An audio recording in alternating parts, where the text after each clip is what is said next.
Hola a todos. Bienvenidos a nuestro podcast Sostenibilidad 360. El día de hoy vamos a hablar de un tema que nos compete mucho a todos, y el tema que queremos presentar es la deconstrucción de los ecosistemas detrás de la falsa pesca sostenible. Si no nos conocías, nos presentamos rápido. Yo me llamo Dani, soy estudiante de psicología. Yo me llamo Jesús, estudiante de Derecho. Yo soy Mariel, estudiante de diseño gráfico. Y en este podcast cada semana traemos a la mesa diferentes temas de sostenibilidad para dialogar sobre nuestras perspectivas y aportar diferentes soluciones desde nuestras disciplinas. La sostenibilidad es un tema que escuchamos, vemos mucho en campañas, en productos, como algo llamativo que dicen ser sostenibles. Sin embargo, muchas personas, incluyéndome, no sabemos qué significa realmente la sostenibilidad. Y es importante porque el océano regula nuestro clima, de ahí sale la mayoría del oxígeno y de ahí hay mucha vida. Así que al hablar del mar también hablamos de nosotros mismos.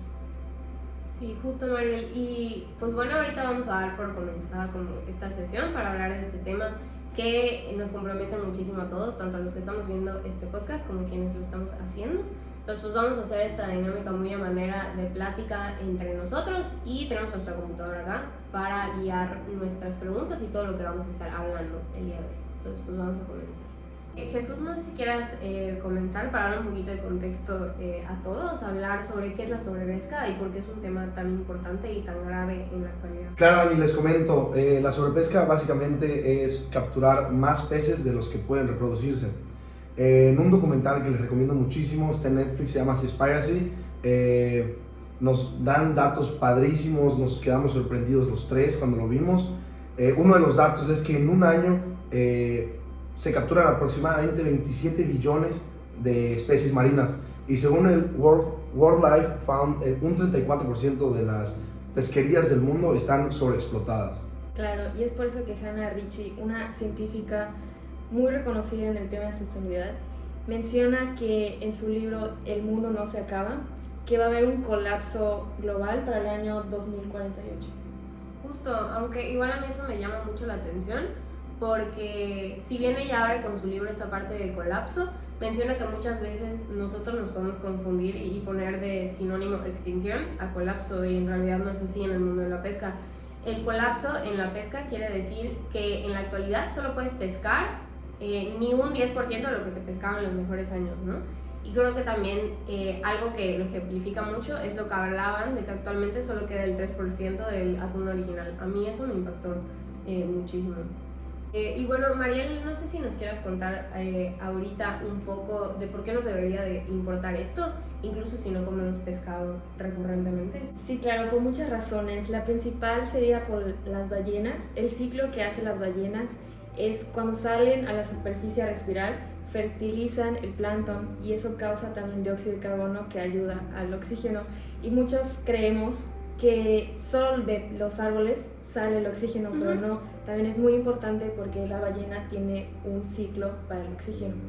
Ah, súper. Y lo mismo siento que puedo aplicar con el caso de los tiburones, que lo exponían igual en el documental, que muchas veces la gente le tiene miedo a los tiburones estando en el mar, y algo que a lo que por el contrario le deberían de tener miedo es como esta parte de que no hayan tiburones, por toda esta parte de que su función es mantener mucha parte del sistema, o el ecosistema más bien, marino vivo, a las plantas, a los arrecifes, a los pescados. Entonces si ellos se mueren, también se termina muriendo el resto de la vida marina. Bueno, hablando del ecosistema marino, es súper importante agregar que el océano es nuestro sumidero de carbono más grande. Si las prácticas pesqueras destruyen los arrecifes y todo lo que engloba, como los fondos marinos, las especies y todo, entonces contribuiríamos al cambio climático sin duda alguna. Sí, y siento que algo que nos comentaba la maestra Caterina en nuestra materia interdisciplinaria de sostenibilidad es que cuando pensamos en el concepto de sostenibilidad tienen que haber tres componentes de por medio, ¿no? Que es todo lo que tiene que ver con lo económico, lo social y lo ambiental. Entonces, si no tenemos toda esta parte ambiental hablando del mar, pues no podemos hablar de sostenibilidad. Correcto. Bueno, ahora sí metiéndonos a lo bueno, Jesús, ¿por qué decimos muchas veces que algo es sostenible cuando no siempre es así? Sobre todo hablando de pesca. Sí, claro. Principalmente es porque hay una falta de verificación, de regularizaciones, inclusive, por ejemplo, en Seaspiracy, que es el documental que les comenté hace rato, ahí nos mostraron unos observadores de unos sellos como el Dolphin Safe, que les pongo en contexto, es una certificación que garantiza que el pescado se captura sin matar o sin dañar delfines. Ahora, ¿cómo se puede garantizar que no se dañaron o se mataron delfines? Si en el documental menciona que las personas que van a supervisar que se haga correctamente eso son sobornados o muchos ni siquiera van. Sí. Y siento que igual a mí eso me llamó mucho la atención, porque cuando se le hacía la entrevista al director de Dolphin Safe, él hablaba de que pues nunca hay como un 100% de verificación o como de probabilidad de que todas las prácticas sean sostenibles, ¿no? Pero cuando le preguntaban, ¿y tú qué harías para como que hacer que las personas compren de pesca sostenibles? Decía como que, pero que compren con nosotros. Entonces, pues eso es sumamente incongruente por la parte de que tú me estás diciendo que no hay una verificación 100% real, pero que compre contigo.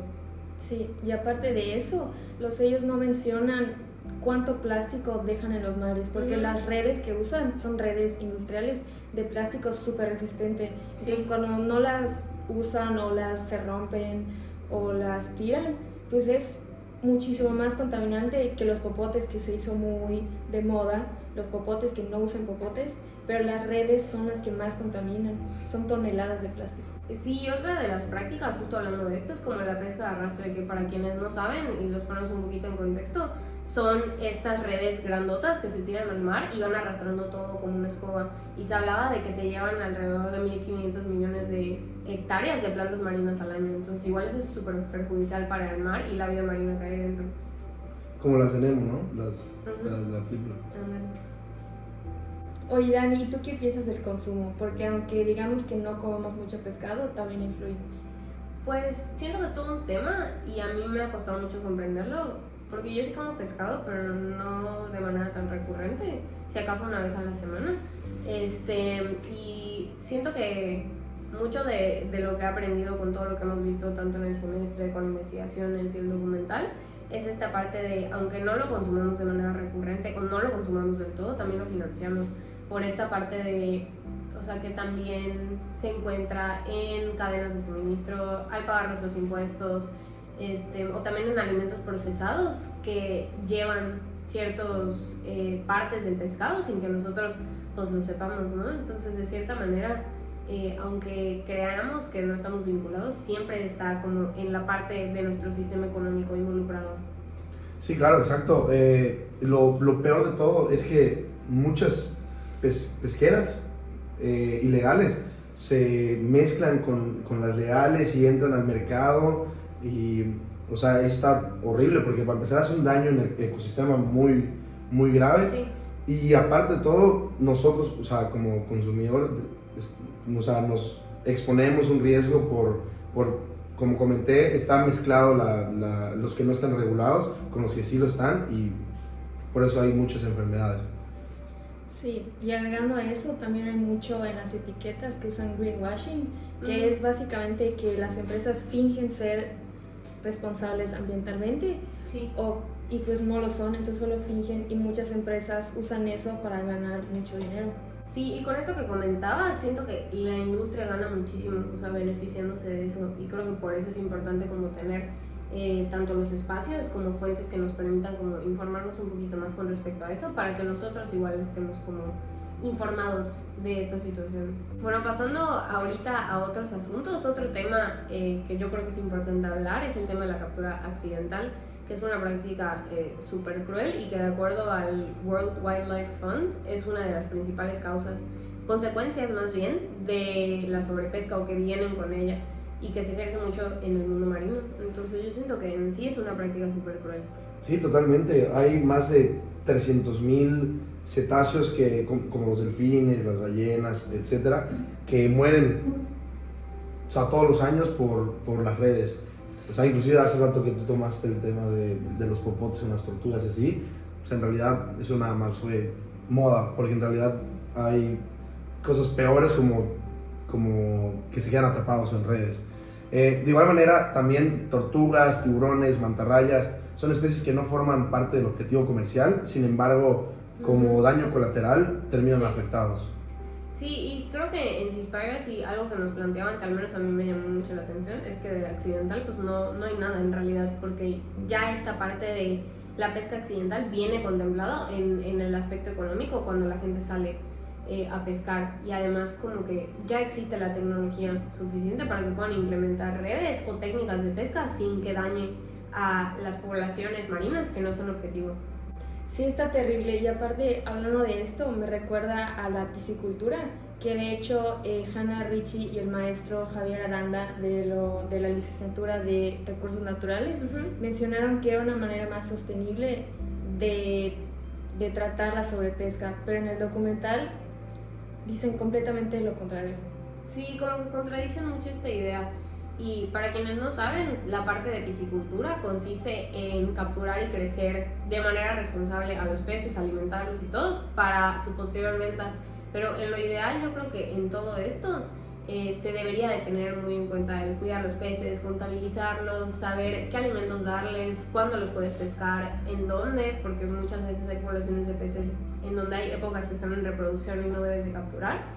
Pero eso es nada más lo ideal. En la práctica yo creo que pasan a veces cosas completamente diferentes, como en Seaspiracy. Sí, no, de hecho en el documental mostraban que el 50% del salmón criado en cautiverio ni siquiera llega a la venta, o sea, muere antes.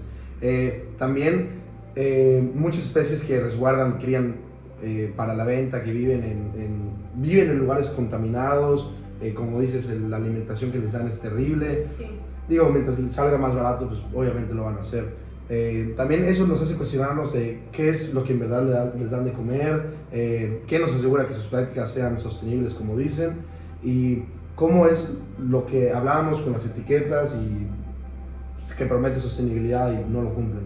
Sí. Dani, si las personas que nos están viendo quieren seguir consumiendo pescado, pero de manera más responsable, ¿qué les recomendarías? Pues yo creo que primero que nada lo importante en aclarar es que Hannah Ritchie decía, por ejemplo, que si queremos consumir pescado de manera sostenible, lo mejor es evitarlos, como a toda costa, ¿no? Pero igual siendo conscientes de que hay gente que o no está en las posibilidades o que de plano no quiere, lo óptimo sería como reducir el consumo, ¿no?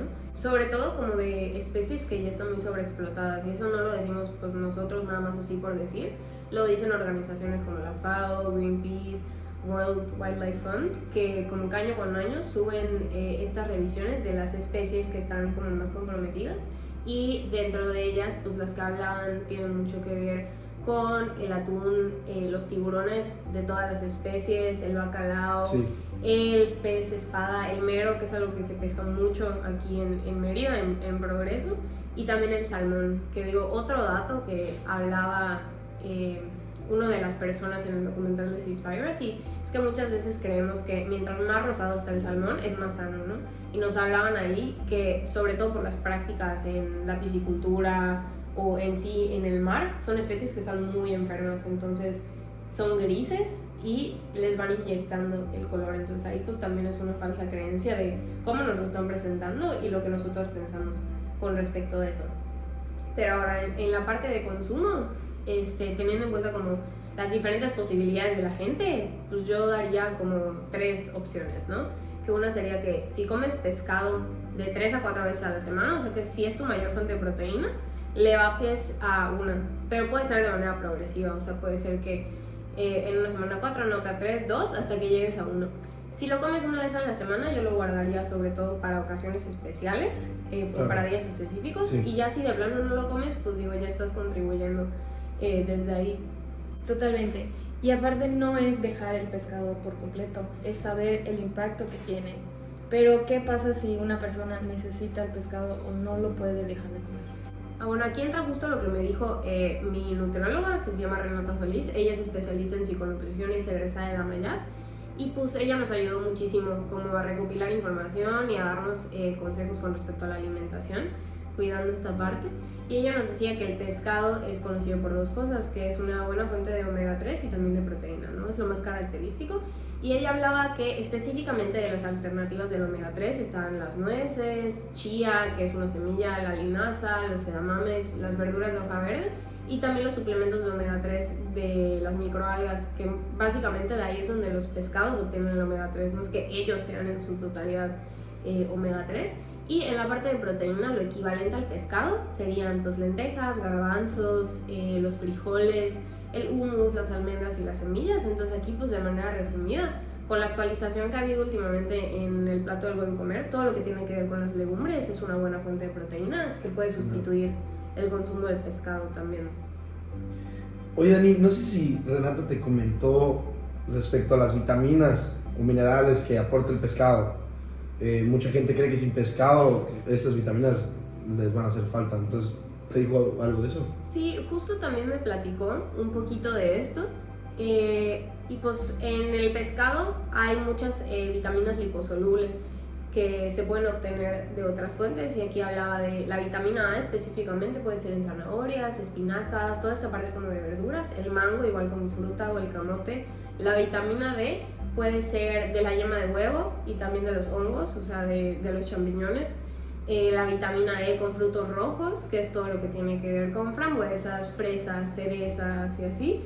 La vitamina K en verduras de hoja verde, como habíamos mencionado anteriormente en la parte del omega 3. Y en el calcio está toda esta parte de clasificado en los lácteos, soya, frijoles. En el potasio puede ser el plátano, la espinaca, las lentejas. En el magnesio, semillas, verduras verdes de nuevo. El yodo, que es pues la sal. El zinc en el huevo, en las legumbres y en las semillas. Entonces realmente sí podemos reducir nuestro consumo sin afectar la nutrición de nuestro cuerpo si tomamos en cuenta todos los sustituyentes de los nutrientes que nos puede aportar el pescado con otros alimentos. Sí. O sea, en resumen, es si comes mariscos o pescado, pues bajarle el nivel de consumo. Correcto. Si no lo consumes, pues estás bien porque sabes el impacto, bueno, reduces el impacto. Sí. Y eso sería todo. Sí, o sea, yo siento que en esto que retomabas de si consumes bajarle, es dependiendo de las posibilidades que tú tengas y en la medida que lo puedas como que lograr y formar un hábito, porque siento que es más complicado cuando lo quieres forzar, y el chiste aquí es como reducir el impacto, siendo conscientes de todo lo que pasa en la pesca, pero también como que sea sostenible a lo largo del tiempo, pues. Entonces, siempre dentro de las posibilidades que tú puedas y que sea algo que vas a implementar por el resto de tu vida. Sí, no, y bueno, dejemos eso a un lado también, o sea, es algo, son acciones que podemos tomar, hacer todos sin necesidad de ser expertos. Claro. O sea, son cosas que están a la mano, no necesitas... muchas de las cosas que comentamos son inclusive baratas, entonces realmente eso es lo importante, ¿no? Que son recomendaciones que cualquier persona puede hacer. Sí, y justo con eso, que es algo que no nada más decimos nosotros, sino una persona que se especializa en nutrición, ¿no? O sea, sí tiene muy respaldada esta información porque ella se formó en esto y está muy familiarizada con toda esta temática. De hecho, ella me dijo, cuando le dije que estábamos abordando la parte sobre pesca, que veamos Seaspiracy. Yeah. Y le dije que pues lo habíamos revisado y todo en la materia. Entonces ella conoce mucho de todo esto y sí nos aportó información muy valiosa, tanto para nosotros, que pues es algo que no sabíamos, como para el público Totalmente. que está viendo. Sí. Y ya para terminar, nuestra maestra Caterina nos mencionaba algo muy valioso, que es la sostenibilidad no es hacer todo perfecto, sino hacer lo posible con la información que tenemos y los recursos que tenemos. Justo. Sí, no, totalmente, y hoy tenemos más información para tomar mejores decisiones, mejores hábitos y aparte de todo, ayudamos al medio ambiente. Sí, y pues bueno, gracias por estar de nuevo una semana más con nosotros en Sostenibilidad 360. Si eres nuevo por acá, igual te agradecemos mucho que nos hayas venido a escuchar. Si te gustó lo que hablamos, igual te recomendamos o les recomendamos mucho checar a personas como Hannah Ritchie en sus libros, pueden ver el documental de Seaspiracy en Netflix, o visitar páginas como Greenpeace, World Wildlife Fund, la FAO, que tienen mucha información con respecto a todo lo que tiene que ver con sobrepesca, consumo responsable y sostenibilidad en general. Muchísimas gracias por escucharnos, denle like, comenten, déjenos sus dudas, qué les pareció el podcast, y la próxima semana viene un video muy interesante, espérenlo, y bueno, muchísimas gracias por todo. Adiós. Hasta luego. Hola a todos. Entonces, ¿sí tienes memoria? Sí. ¿En el iPad? Sí que dije muy Y yo no. Y yo, oye. No, en el iPad, porque, o sea, tiren. Ah, sí, es cierto, sí, es cierto. Sí. Listo. Ahora estoy bostezando, perdón. Perdón a todo el público. Ay. ¡Qué horrible! Me pongo roja. Ya lo vi. Y yo, regúlate, gobiérnate. ¿Y si nos quedamos así? Ya siéntese, señora. ¡Ay! Me di madre. Me pico la esquina. Estoy sentada en la esquina, No no te me voy a enfocas. casar. Pero está redondito. Pero no digo que- cuenta.